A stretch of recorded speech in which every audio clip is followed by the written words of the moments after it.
Hi, this is day 3 of Mental Health Awareness Program by Sabhita Foundation, and today's webinar is about toxic positivity. Um, the, Coming straight to the definition, the positivity or the optimism that you wear as a mask while deep inside you're not fine is called toxic positivity. A lot of times, we look at someone happy and assume that the person has gotten over the past. Truth is that he might just be faking happiness while deep inside he's hurting, or when he's alone he might just be facing depression, panic, or anxiety. So here is a quick insight into symptoms of toxic positivity. Toxic positivity is pretentious. So people would always be pretending to be in a happy state, which will look like they are healing, but actually they are denying truth. So when you are facing toxic positivity, you are in complete denial of the truth about your state of mind. Second is, you're always hiding your true problems, because in reality you are not even accepting them. In the first place, you are not even accepting them. And you're always fooling yourself either by saying that all is good or I'm fine. So you say yourself these things and try to escape the true mental health condition that you're going through. And then toxic positivity involves extreme escapism. So you will always be escaping the truth. As I've already said that in the first point also, there is extreme escapism. uh, like pigeons, they close their eyes when they see a cat approaching them. They assume that since their eyes are closed and they can't see the cat doesn't exist. So it makes them feel safe. But we know that's not true. So escapism can be used positively at times, but extreme escapism is a sign of toxic positivity, and is actually a misuse of escapism. Um, then next point is talking loudly, and a lot about everything that is positive in your life is a sign of toxic positivity.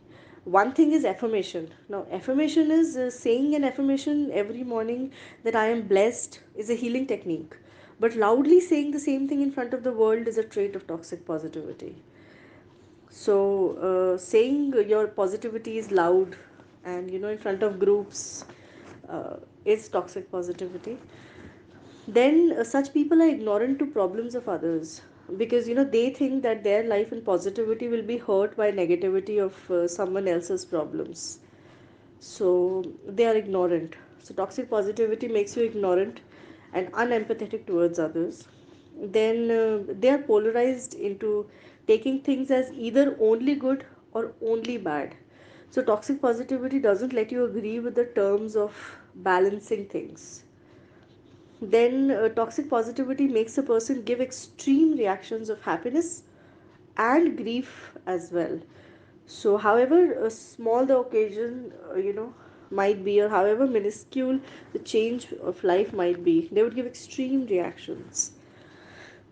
Then toxic positivity will always leave you in an excited stage, and you would look for excitement in friends, in drinking, drugs, porn, sex, working overtimes, parties, etc. So anything that will give you excitement is a sign of toxic positivity. Anything that gives you excitement in life that you confuse with happiness is a sign of toxic positivity. So basically, if you have had a fabulous day, but before you sleep, you feel depressed or feel like crying or feel lonely, then you are living a life that has toxic optimism or toxic positivity. Now, next question is, what causes toxic positivity? The patients and the counselors, they both misuse the term toxic positivity to justify things like procrastination, victim mindset, rigidity, and unwillingness to heal. So often, when we tell them that what they are considering to be a healing process is actually toxic positivity, in reality we face intense hateful reactions, and we often even get abusive reactions. So basically, both the healers and the counselors and the patients are using toxic positivity to their own benefit, and they are taking it for granted and misusing the term to justify what is actually wrong in terms of healing mental health. So, what causes toxic positivity? A few of the conditions. I won't say I'll be able to list all the conditions, but I'll try to generalize a few of them. One is denial of the truth.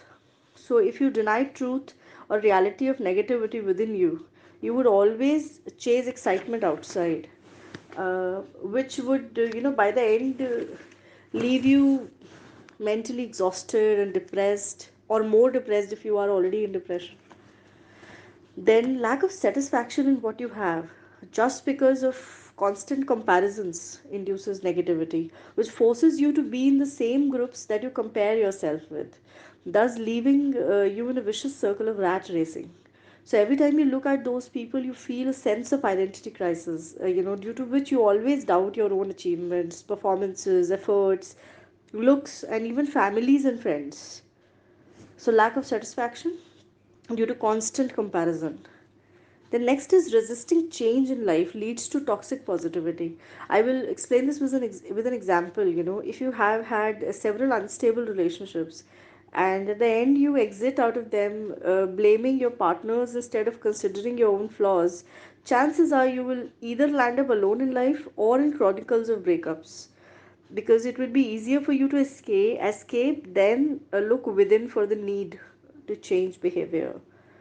So, resisting change in life, change as in changing within in life, leads to an escapism to toxic positivity.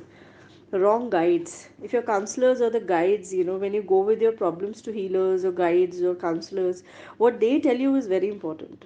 Most of them bring in process of being in the process of earning, uh, often tell you things like you must stay happy, medicines can heal you, failing is not an option, be positive. Now, these things make you feel bad about yourself, and thus your inner self starts demanding an escape. So, what you escape into after this is actually toxic positivity. Then, one point that I always bring forward and I tell people to, save themselves from it is also one of the reasons for toxic positivity is validation. Seeking validation for self from the outer world would always create the pressure on you to look happy, nice, or excited all the time, thus encouraging toxic positivity in life. In a culture like ours, where families force their kids to be social, unwillingly, toxic positivity starts right from the family. Then compromising with the things for the sake of fulfillment of demand of the society or your own aspirations often let you settle for toxic positivity, so that you can convince yourself, or an artificial acceptance of the compromises you make. So compromising, which we all do at some point in time, is also one of the reasons, uh, you know for the triggering of toxic positivity in life. Then next is self hate. Now, people who hate their own self or body or life because they judge themselves from the eyes of those around them often try to cover up their self hatred with an artificial optimism, which makes them rigid and vulnerable at the same time, thus compelling them to choose toxic positive groups and indulge into doing the same things that they fear being done to themselves. So, self hate needs to be taken care of. Then last point is something that you are not responsible for, but yes, being heartbroken. People who break out of relationships because their partners walk over them or for someone better often get scars that are nearly impossible to heal, and if left open, those scars make them shift to a toxic positivity that makes them feel good about themselves. For example, with all due respect, a simple girl who is rejected or walked over by a man because of her looks might start wearing loud makeup to cover up her sense of rejection, and she will keep doing so till either she finds a good man or she heals herself and the scars. These emotions are complicated, but what is worse? Accepting the fact that you're going through them. And so the world prefers to sulk into temporary but easily available options like toxic positivity. Accept yourself more than accepting others, and accepting toxicity. You're worth every happiness, you're worth self love, you're worth appreciation, and you're worth the peace that you're missing right now in life. And toxic positivity cannot help you with peace. So, even if you feel positive, just ask yourself one question before you sleep: are you happy? And are you at peace with yourself? Thank you for listening. I am Gitika from Sabhata.